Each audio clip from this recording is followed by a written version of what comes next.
Juancho Trevino ibinahagi ang pakiramdam na masampal ng isang Jean Garcia sa maging sino ka man. At kapuso couple Micael Daez at Megan Yang ibinahagi ang kulitan video sa pagkakape. Tunghayan sa report.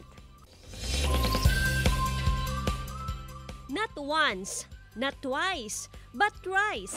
Ito ang inabot na sampal ni kapuso actor Juancho Trevino sa eksena nila ng batikang aktres na si Jean Garcia sa much-awaited teleserye na Maging Sino Ka Man.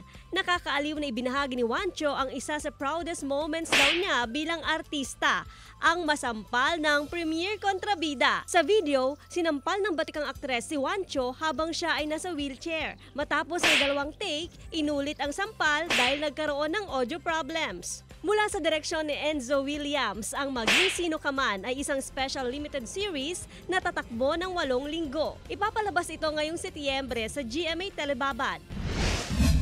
Sa nakakaaliw na post ni Micael Daez, ibinahagi nito kung paano raw mahay sa kape si Megan Yang.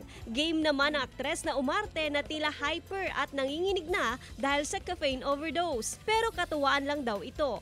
Ang totoo, nililimitahan na rin daw nila ang pag-inom ng kape sa madaling araw. Sa halip ay tsaa na lang.